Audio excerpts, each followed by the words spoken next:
I've been busy for the last couple of days. The first couple of clips on here that I'm going to show you, I think I showed on the Wednesday night live stream on November 13th, and then what I've done since then.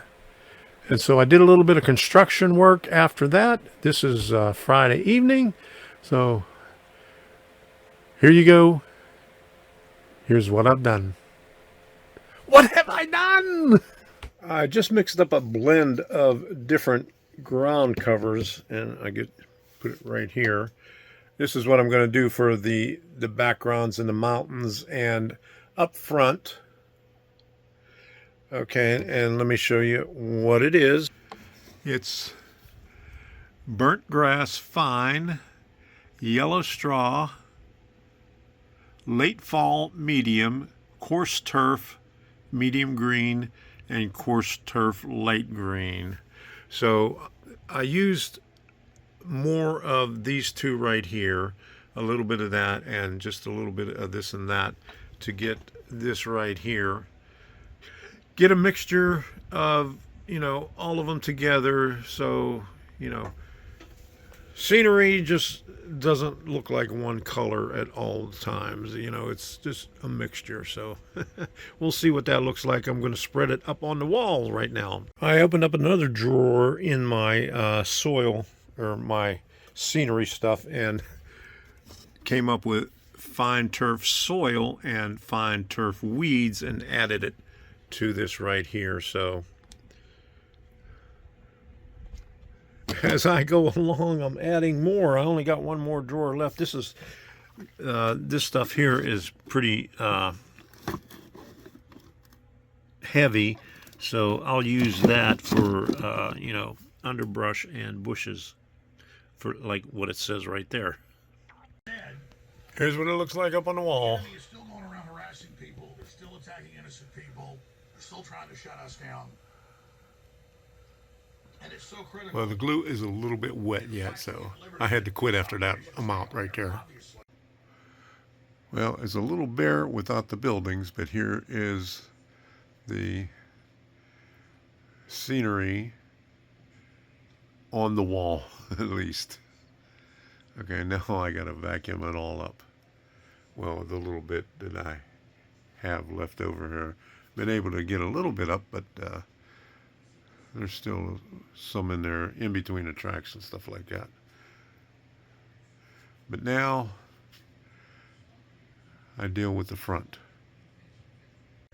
I did the section close to the tracks this morning, and then we went out. And now the only thing I have to do is go over it with the alcohol and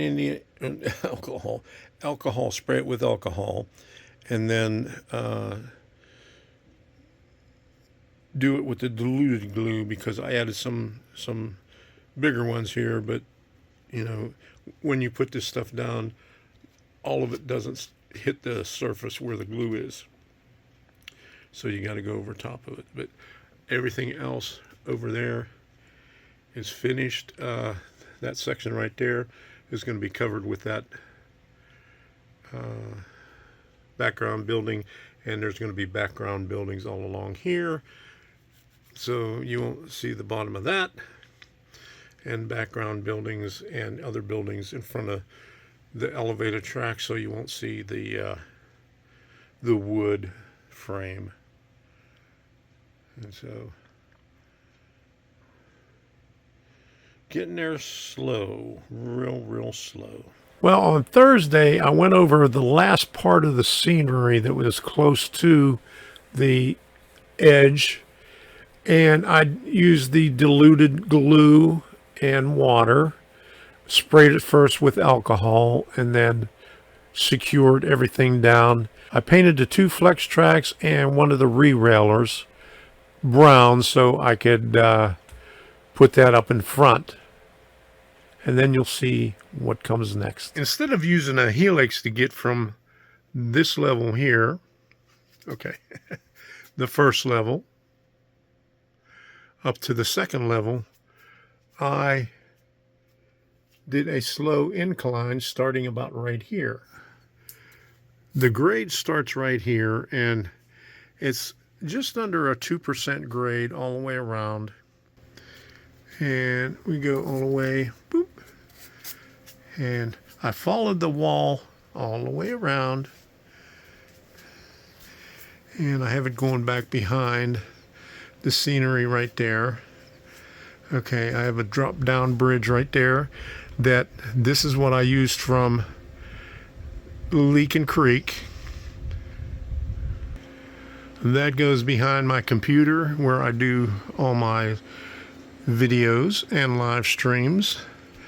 Back here over top of the washer and dryer. And here's my level. And this is where I cut it off about 9 months ago when I changed everything around and I took the plywood out right here. Well, I just reattached this right here and then went all the way across, and I'll show you what I did.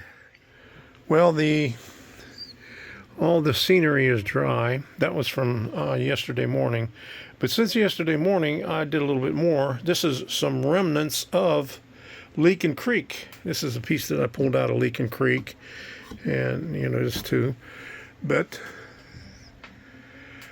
that right there, that's the old drop-down bridge. But I had to shorten it a little bit because the distance is a little bit shorter right now. And I'm going to have to redo the tracks on that because I damaged it a little bit when I was putting it in place. And I had to redo all this back here, put an L girder on the bottom, and I'll show you a little bit closer. Okay, here's the other side. I cut a 1x2, the length to fit in between there on both sides.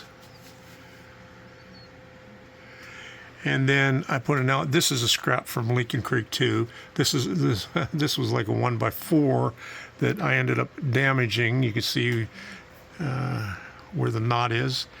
But this is a cheap piece of 1x2, and my L girder went down like this, so I had to put this to bring it up a little bit. But I still needed to put shims in there because it was still angling down. So this is how I did it on the wall. This is a 2% grade from here to back there. And those are all 2% grades right there. I had to bring that up just a little bit.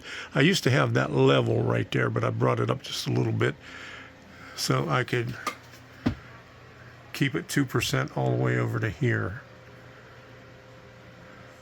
So that's what the underside looks like. Over here, I got one screw here.